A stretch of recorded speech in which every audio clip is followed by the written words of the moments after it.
Hello everyone, स्वागत है आप लोगों का स्टडी विंग पे। मेरी वीडियो जो है वो कंटिन्यू नहीं आ पा रही है। जैसा कि आप लोग को मैंने बताया है कि मेरे पापा जो है वन साइड पैरालाइज हो गए हैं। इसके लिए मुझे बिल्कुल ही टाइम नहीं मिल पा रहा है, क्योंकि पूरा टाइम मैं उन्हीं में मतलब लगी रह जाती हूँ। तो आइए आप बात करते हैं अपने काम की।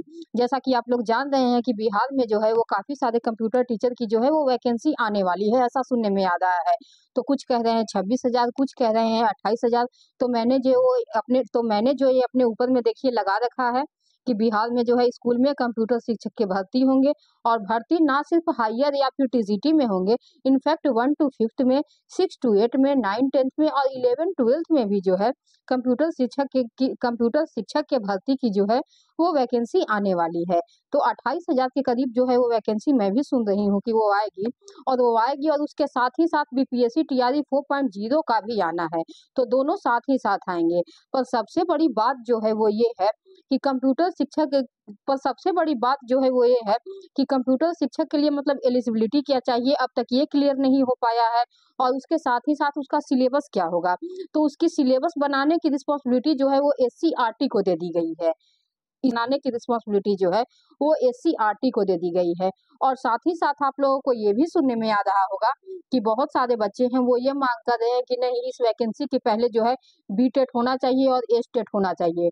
तो एस्टेट के लिए जो है तो एस्टेट के लिए जो है वहाँ के हाई कोर्ट में जो है उसकी तारीख भी आने वाली है कि एस्टेट एग्जाम के पहले आएगा कि नहीं आएगा।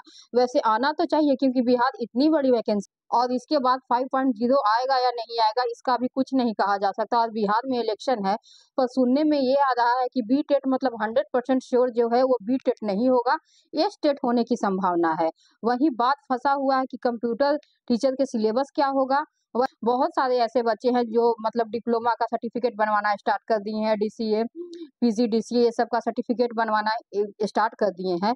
पर जहां तक मुझे पता है 15 फरवरी तक जो है ये क्लियर हो जाएगा कि कौन बच्चे भर सकते हैं और उसकी एलिजिबिलिटी जो है वो क्या चाहिए। अगर पहले की बात करें कि पहले जो है कंप्यूटर शिक्षक के लिए एलिजिबिलिटी क्या चाहिए, तो ये देखिए मैंने लगा दिया और दूसरे मोबाइल से देख के आप लोगों को बता भी रही हूँ कि पहले जो है कक्षा 11 से 12 तक में कंप्यूटर विज्ञान विषय के लिए विद्यालय अध्यापक के लिए आवश्यक जो है शैक्षणिक योग्यता था डीओएसी स्तर एवं ए के किसी भी विषय में स्नातकोत्तर की उपाधि। जिन बच्चों ने पीजीडीसीए कर रखा था उनकी जो है उपाधि चाहिए थी। उसके साथ ही साथ किसी मान्यता प्राप्त विश्वविद्यालय से, आईसीटी से मान्यता प्राप्त संस्थान में से बी बीटेक कंप्यूटर साइंस अथवा समकक्ष उपाधि भारत सरकार के मान्यता प्राप्त संस्थान या विश्वविद्यालय से डिप्लोमा, वो बच्चे भर सकते थे। वहीं दूसरी योग्यता की बात करें, उसके बाद देखिए अथवा में क्या लिखा हुआ है, किसी मान्यता प्राप्त विश्वविद्यालय या आईसीटी से मान्यता प्राप्त संस्थान से किसी स्ट्रीम में बी बीटेक की उपाधि तथा कंप्यूटर में पोस्ट ग्रेजुएट डिप्लोमा। ये सब जो है वो पहले का एलिजिबिलिटी क्या मांगता था वो मैं बता रही हूँ। उसके बाद देखिए अथवा में है किसी मान्यता प्राप्त विश्वविद्यालय से कंप्यूटर साइंस में स्नातकोत्तर एमसीए या मान्यता प्राप्त विश्वविद्यालय से समकक्ष उपाधि। फिर दिया हुआ है किसी मान्यता प्राप्त विश्वविद्यालय से कंप्यूटर साइंस में स्नातक बीसीए या समकक्ष एवं किसी भी विषय में स्नातकोत्तर, ये कहा जा रहा है। अब वही अथवा की बात करें, परंतु में दिया हुआ है कक्षा 11 से 12 तक के कंप्यूटर विषय विज्ञान के पद पर नियुक्त शिक्षक नियुक्त है।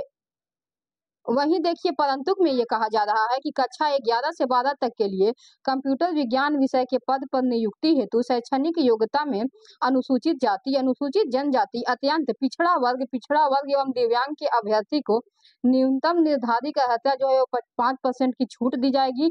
और साथ ही साथ इसमें क्या कर रहा है कि कंप्यूटर विज्ञान विषय के अभ्यर्थी के लिए बीएड की योग्यता जो है वो अनिवार्य नहीं है। तो जिन बच्चों ने बीएड नहीं कर रखा है उन बच्चों के लिए भी ये जो है एक बहुत ही बड़ी अपॉर्चुनिटी है, क्योंकि जिन बच्चों ने इंजीनियरिंग कर रखा है उनका रास्ता भी यहाँ मतलब क्लियर हो गया है। जिन लोगों ने बीएड वगैरह नहीं कर रखा है और उन्होंने बीटेक कर रखा है, इंजीनियरिंग कर रखा है, तो वो इस फॉर्म को आराम से भर सकते हैं। तो ये और जो भी क्लियरिटी है कि क्या है और क्या नहीं, ये 15 फरवरी तक जो है वो बिल्कुल ही क्लियर, ये 15 फरवरी तक जो है वो बिल्कुल ही क्लियर हो जाएगा। तो जो बच्चे बीपीएससी टीआरई 4.0 की प्रिपरेशन कर रहे हैं वो अपनी तैयारी एकदम मतलब कंटिन्यू कीजिए, क्योंकि वैकेंसी जो है वो आएगी ही आएगी 110%। ये नहीं कि मतलब अभी 3.0 पूरा बच्चे पोस्टेड नहीं हुए हैं तो इनका वेट करेगा, मतलब 4.0 की तैयारी एक तरह से पूरी तरह से उन लोगों ने कर ली है। वैकेंसी वो लोग देंगे ही देंगे और साथ ही साथ देंगे आप लोगों को कंप्यूटर टीचर की वैकेंसी। तो ऐसी ही जानकारी के लिए देखते रहिए।